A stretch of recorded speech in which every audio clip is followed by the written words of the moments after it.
voting. FlyQuest have not yet paid their Skarner taxes on the red side here in the draft phase. I'm really curious if they're willing to just let that one through, and they are. Yone is going to be the ban instead. I mean, Skarner is almost permabanned globally so far, in this season.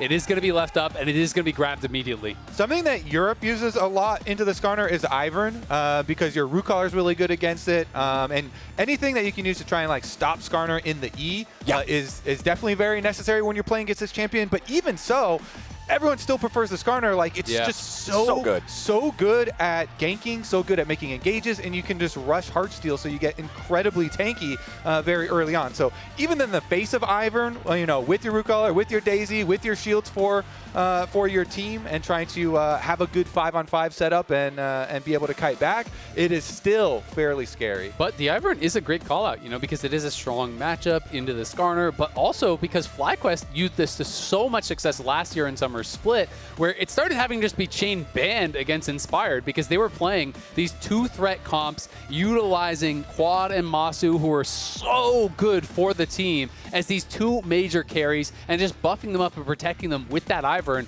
It felt like it was impossible to beat them in team fights when they got this style. And I know that Massu is someone that so many fans are now just rooting for passionately after his performance at Worlds, stepping up, showing up, just nearly taking out Korea's #1 seed. Would have been, in my opinion, the greatest upset in League of Legends history for one of those matches. So close, but yet so far. And you know that FlyQuest are hungry to keep that improvement, to keep that progress going. And even without being able to pull off that upset, I think Massu had one of the best rookie years in NA League history, period, right? He performed really well internationally. He performed really well regionally. He won a title. He won Rookie of the Year. He was great internationally. It was just so exciting to see his growth. And he's going to be playing a critical role in this draft with the AShe pick, getting that engage, getting that utility from the bottom lane. One of the things when you do pick Ivern as a jungler, you're going to need your primary engage from either top lane or down from the bottom lane. And so I really like how this draft is kind of playing out for FlyQuest, where they started out, giving over the Skarner, knowing they're going to do the Ivern into it. They get their engage with the AShe from bottom lane, and then they get Bwipo on one of those special Bwipo champions here with the Urgot thrown down into the Jax. As Sven would call it, one of the funny picks from Bwipo. And this is one of the things that people were really seeing as a potential advantage for FlyQuest is we already saw them going so far outside of the meta, last year with the Nunu and obviously with the Ivern when it wasn't as popular. We know that Bwipo brings out all kinds of stuff, his Garen, his Olaf, his Urgot. These are advantages in Fearless even more so because even though you can't play these in the next games, he can just go back to the stock standard meta stuff in the coming games. Interesting, the Braum ban pretty early here too by Shopify, trying to take away that team fighting defense. Whenever you have to play into an Ivern, it's already kind of rough for your engage, but if you had to play into a Braum also, I actually like that really early Braum ban from them. It does raise the priority on things like Leona from the bottom lane, that then your lane phase isn't hindered by a Braum counter pick. And you would think that they would also be looking at more of these engaged supports, so good little call out there. Makes a lot of sense, and I mean, also when you think back to these Ivern comps, so much of what FlyQuest played with them was double marksman, right? And we are still seeing double marksman sometimes in pro play. You see some Corki mid, you see some Smolder coming back, especially with Smolder on the new patch, getting a little bit of buff with Infinity Edge, is raising that win rate, so definitely have to be worried about that potential double marksman here. Okay, so second half of the bans all the way done now. 2 supports, 2 mid laners. Braum, Rakan, Orianna, Azir, all banned away. Let's see how FlyQuest want to handle this 4th pick of the draft, and they will lock in the Cassiopeia for Quad. I mean, a new name of the league, but still it's going to be a Quad Cassiopeia here. It's one of the champions that when he first came in, we're all trying to hype up for him. And Cassio really has thrived with the feats of strength, not actually even requiring her to buy the upgrades. She don't have feet. Don't have feet. Don't have to buy boots. Don't have to buy the upgrades of the boots either. So you get the automatic a lot of extra move speed. Extra move speed if you can get those feats of strength. So nice little look up there. And that's the Leona I was talking about with the Braum ban really early. Then you don't have to deal with that lane counter. Plus you don't have to deal with engaging into that difficulty. Also, walking straight at the Cassio, as the Skarner, if Skarner's coming through the wall, you can just throw down your W. It's very, very difficult for Skarner to deal with, for Leona to deal with even as well. Veigar would be interesting. Hwei does make sense. You get a little bit of range here into the Cassio. The Cassio is more of a mid-range mage. Exactly. You have a lot of wave clear with this. You have that outrange there for Palafox. And Palafox, coming off of a tough year last year, really looking to prove himself. When I talked to Coach Revan, that was one of the things that he really was emphasizing, was that these players were so hungry to prove themselves. They're so hungry to really have that opportunity here to play at the highest level, to show that they belong. They all feel that they've been overlooked at times. They all feel that, they haven't necessarily had that perfect set of circumstances around them. And so this is their opportunity to step up against the defending champions here and make something happen. All right. It would be a big one. It would be a big upset here if they could pull it off very early on into the season. As you guys were saying, yes, there is double elimination in this kind of tournament format, but you only get 2 chances. It's tough, man. It's tough. Final pick of the draft here for FlyQuest will be the Rell for Busio. Rell's one of those champions. She's kind of in the same bucket as like Malphite for me, where I'm never mad to see Rell on my team. It's always going to be useful. It's always going to team fight. Get in there and press R. Yeah, and it really rounds out their team comp that they were building up here. That utility from the bottom lane that they're really leaning into with their early investment into the I'm betting no. It's been 10 years at this point.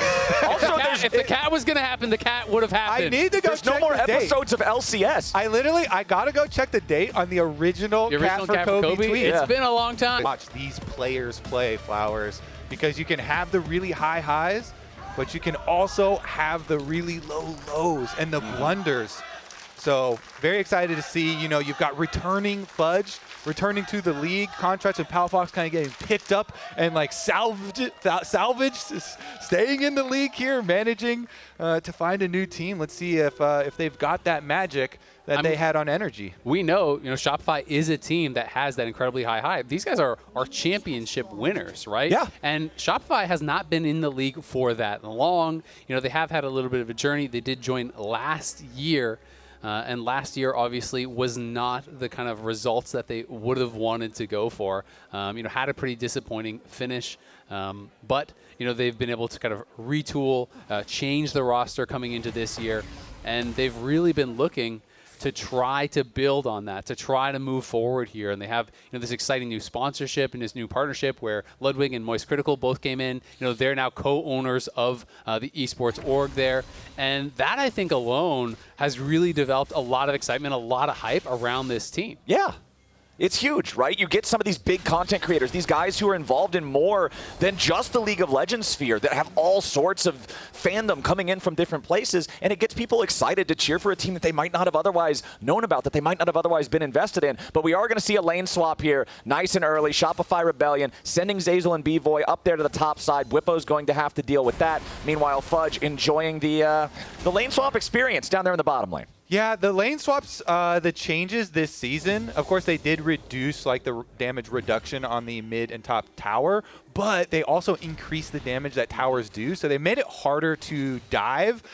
Cannon minion also being delayed until the 4th wave means you can't really dive as early on the top laners, and so there's more things this season that allow the like defending team of the top laner to allow the top laner to get the levels you need and allow your support to get there even, to help you defend with the dives if you want to do that. So this is becoming a bit more normal in that, as you're saying, if you have a bad matchup, you can easily just swap out of it, and your other sides of the map aren't quite as at risk. Yeah, I mean, there's really almost no drawback to the lane swap at this point. It's very, very hard to dive. In fact, you'll see almost no teams even try to go for the dive anymore because it does become pretty risky. The top laners get a lot more experience because that cannon wave is delayed. The minions come in a lot faster. You get level 2, you get level 3, and it's so hard to pull this off. And Contractz spotted on this ward here is going to make things difficult for him. We can see that the Rell has already moved out towards top to cover this dive. If this doesn't go well, this will be a disaster here for Shopify. Zeyzal taking a whole ton of damage here from the turret. Bwipo is still A-OK. Busio ready to reinforce him. Zeyzal burning down. Not only does it not work, not only does Zeyzal lose both summoner spells, Contractz was sitting there watching a movie in the brush for the last 60 seconds. Not good for Shopify here on the top side. Yeah, I don't know if it was a very good movie either. It seemed like it was a little bit of a snoozer there. I think both teams were sweating. Inspired liked it. Yeah, Inspired liked it. I mean, honestly, it feels like both teams walk away from that one like, first play of the new season. They were sweating a little bit. Some things went awry there. Like Busio wasn't able to hit his stun. It would have been way worse if Zeyzal had gotten stunned there. If Busio had been able to hit that Q stun under tower. But because they get out and because the supports both blow their flashes, it feels like both of them kind of walking away like, all right, a little bit of a warm-up there, testing the heat-up power of the new towers. But at the end of the day, it still goes heavily in the favor of FlyQuest, and this is why so many teams don't even bother attempting those dives anymore, because the dive comes, at a time where if you're trying to stack it on the cannon wave, it's so late, the enemy support can roam to match, and it does let Bwipo get to level 3. It's not like last season when we would see people going for, a level 1 top laner who's getting doped by 3 to 4 people. You just can't really manage that anymore.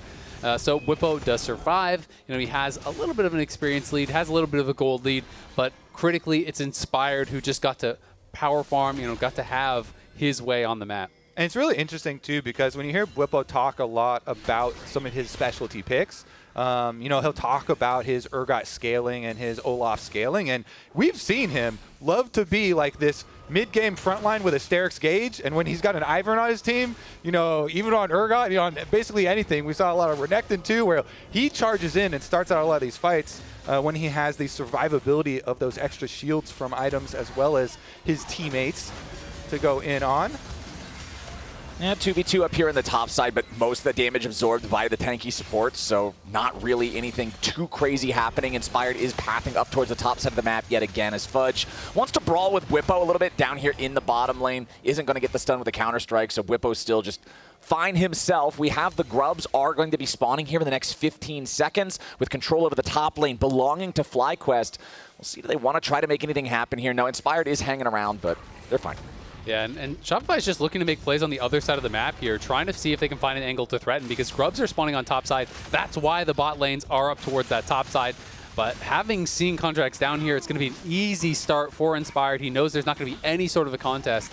And Bwipo is just too healthy to really go for a dive. They don't have the damage to safely 100-0, especially now that he's level 6. Right. The execute there could easily turn around a dive. Yeah, Fear Beyond Death is crazy good at turning those around with the fear plus the execution. So FlyQuest will take this first one. This will be 1 out of 3 progress to their first feat. Reminder, since we are on the current patch, it's not first blood feat, it's first to 3 kills. The feat of warfare. Twitch chat was telling me, so I would remember the right name of it. Thank you, Twitch chat. I'm 100% sure Freak is the progenitor of these feats of strength, because he loves the memes there, and you can use both types of feats. But excuse me. I much prefer Grubs as my first objective feat of strength. More than feat? Yeah, yes. More than feat. Grubs are your favorite feat. Because the Grub buff also helps out with getting the first tower feat. Which a lot of times you can get way quicker. What have you done, Cody? And so you can kind of rush into them. I mean, Freak really did it. No.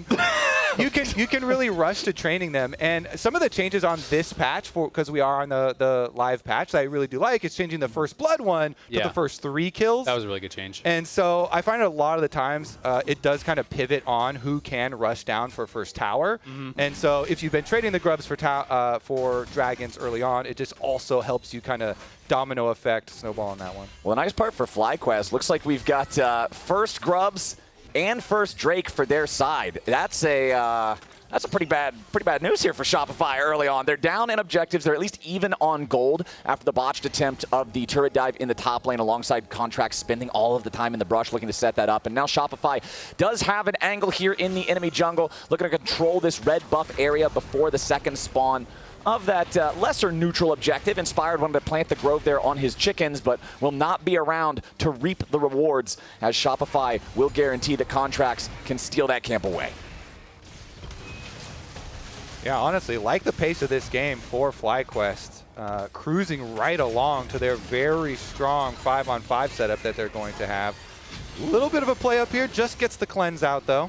Yeah, got the cleanse, misses the follow-up arrow. Massu with a good sidestep on that one. Zeyzal wanted to jump in, but he takes a turret shot. That means Busio and Massu are going to come out on top in terms of health with this trade, but Contractz is nearby, so Shopify are trying to bait their opponents to just step a little bit too far forward, allow Contractz to come to the wall here with the eStall's impact. He does have the Impale ready to go now, too. We'll see if they want to go for it. Contractz going in. Busio with a nice stun there onto Contractz. Flashes back out of the way, ready to turn it around here with a crash down. Zeyzal flashing out as well. Palafox with that spiraling despair over the wall and the rain of arrows. It's first blood over to Bvoy. Might look for one more. Can't quite get the snipe here on Massu. Another sidestep away from the piercing arrow. Palafox just barely manages to get the kill. It's a 2-0 game for Shopify Rebellion. Massu with some fancy feet there, dodging out on so many of those spells, but it just doesn't matter. They have the 4 members up towards that top side. They make the dive happen.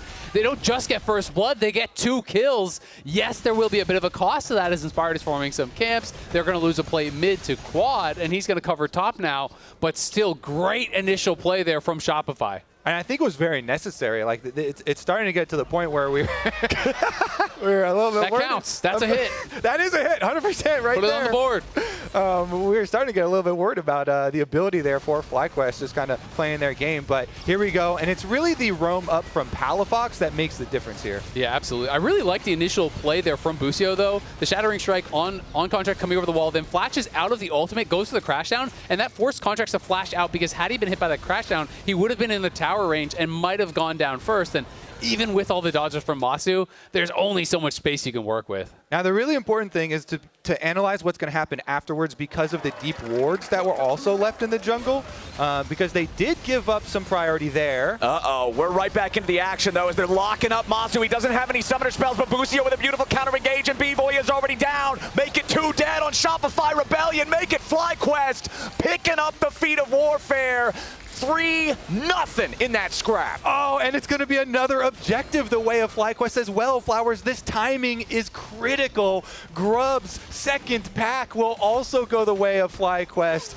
That's it. That is going to be everything. That's going to be the feats. They've got 3 kills. They've got 3 objectives. They've got it all here, and it starts out support v support. Yeah, and watch Quad, though, over the wall. You know, he was spotted, but they did not react. A great engage from Busio, and then R-Flash over the wall from Quad. Inspired there, buying the time, keeping Massu alive, who was missing those summoners.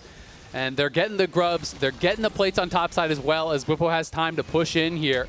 And he's going to be forced to flash, as did have his searing charge there, kind of interrupted by Fudge. Did they get all 3 grubs? No, they lost one of the grubs. Okay. So they don't actually get the feat of strength, because you have to get all 3 for it to count towards that 3 objective feat. Massive smite actually there from Contractz to be able to get in and deny that, still keep the feats of strength on the table to be able to contest. First turret will have to be claimed by Shopify, and they'll still have a lot of work to do to get 3 neutral objectives before FlyQuest can secure 1 more, but at least it's still possible. Yeah, I mean, Dragon's coming up pretty soon here, so they might turn their attention down towards bottom side of the map. I mean, you already have Inspired's camps channeled over here, so you've got support and jungle already down towards Dragon's side of the map.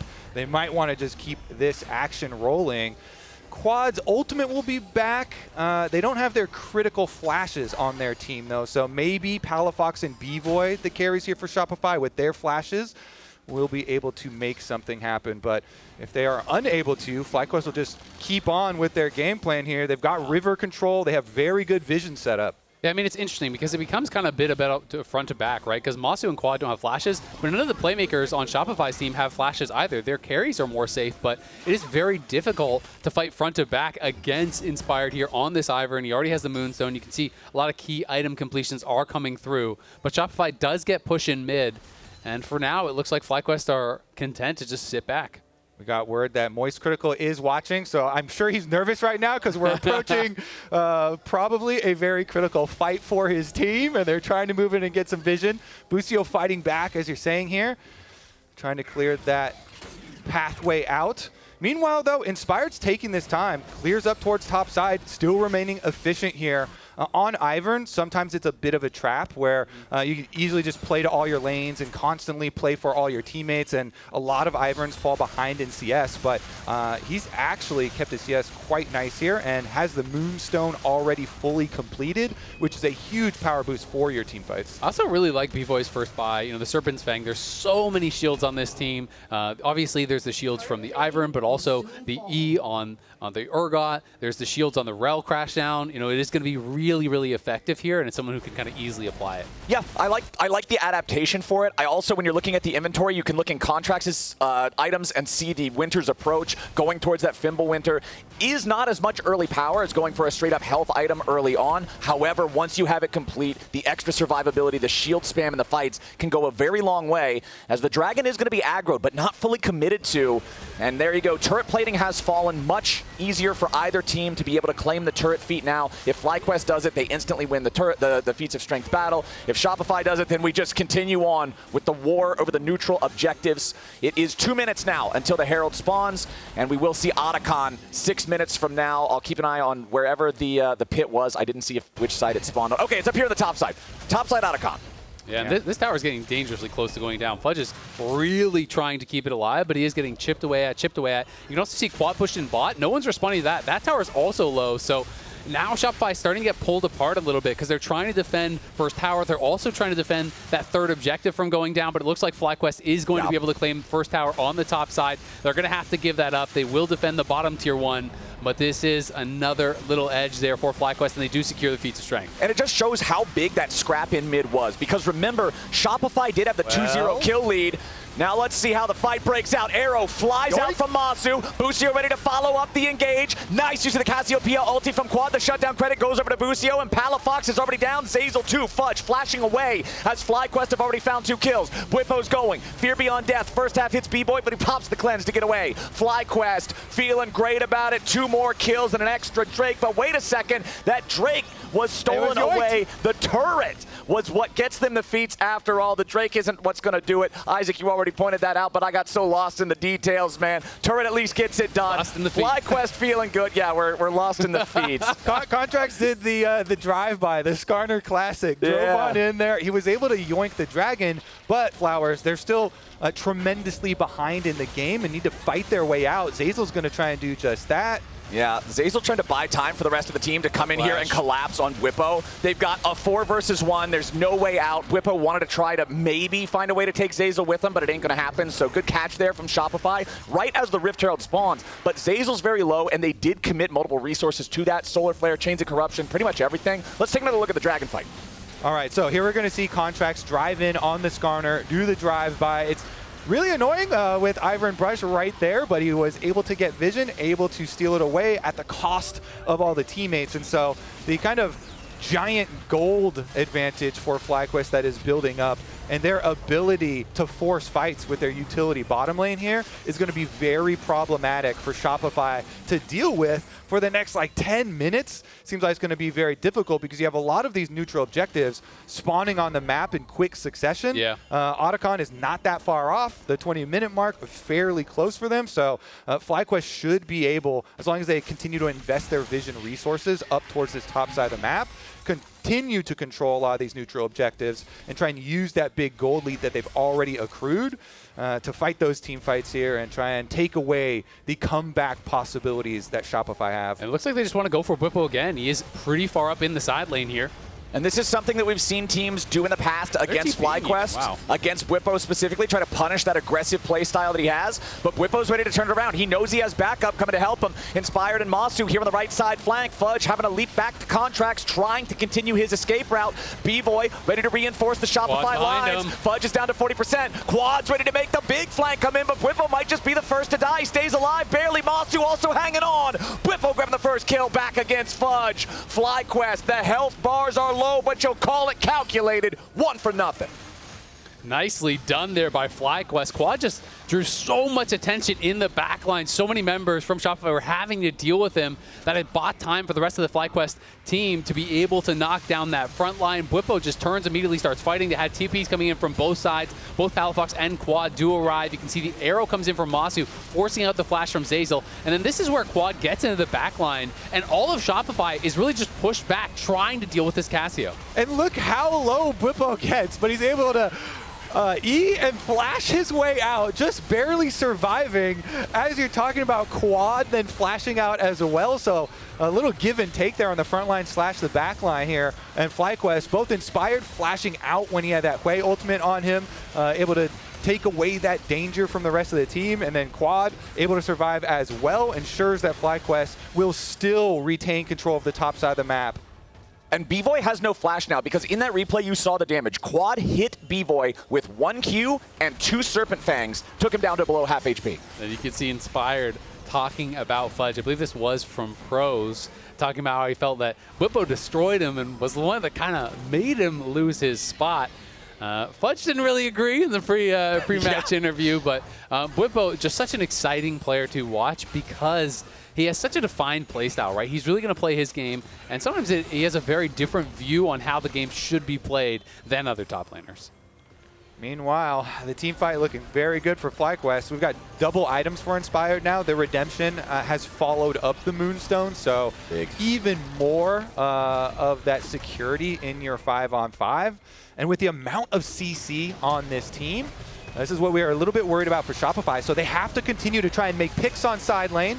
Nice slam into the wall with the angle there from Contractz, trying to take down Bwipo. Bwipo wanting again to try to use that ulti to make it an even trade, but it does not happen. Zeyzal stunned up a little bit here. Busio lands a shattering strike. We call it a follow-up, but there's just no damage nearby. Quad and Massu looking to see if maybe they can put a little poke on Palafox, but it's not going to work out too well. FlyQuest still with a 3,500 gold lead, but they are down a man for the next 20 seconds. It was a really good pick here for Shopify, but Bwipo has his teleport ready, so even with that death timer, it's a little bit dangerous for Shopify to try and get anything else, and they actually lose out a bit on tempo because of it.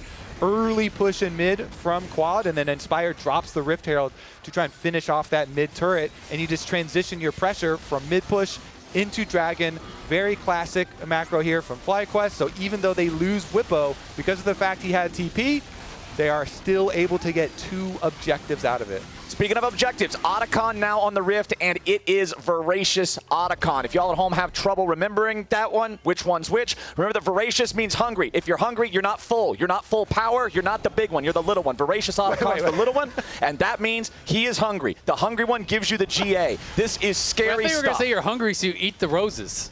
No, I don't know. What does that have to do with anything? No, the roses are the big one. Yeah, see, exactly. That's what I'm saying. No, that doesn't make any sense. Nobody eats flowers, man. Fudge is in some trouble. They're trying to eat some fudge, but they aren't going to get him. Not all the way. Instead, Shopify turning it right back around onto Bwipo, and Contractz is taking the kill. Now Palafox in danger. Flashes over the wall, but the arrow follows him. Massu on a rampage, on the warpath, on the hunt. Volley flies out, but it misses both targets. Massu wants to go after Fudge. Finds him with a little bit of damage, but the counter-strike might just be ready to turn it back around. Massu still slowing him down, still gunning him down. Nicely done with Busio here with a massive engage on the 2. It's a double kill back over to Massu. Everybody on Shopify Rebellion is dead in the dirt, and Otacon's the reward for FlyQuest. And let's revisit this vicious, voracious Otacon. Because I always thought of it, okay, so Voracious Otacon is hungry because there haven't been as many kills in the game, so he's hungry for more kills. No, he's hungry because he's not I'm more full. with you. Yeah? I'm more with you. You guys, no, okay. That's not right. He's hungry because he's not full, because he's not full power. He's not the big one. He's the little one. Well, he is the one. FlyQuest is looking fed right now, so I'll say that much. Massu, finds the angle, is able to chase him down, and FlyQuest really looking good in these 5v5. Shopify have been good in the side lanes, finding picks, finding angles, but when it comes time to this 5v5, it does not feel like they have an answer. So this was huge from FlyQuest. They're getting this reward. Worth pointing out, though, remember that they did nerf the Voracious Otacon in this patch. It was way too strong. So one of the big changes that they made was making it so it's worth more money when you have that free death.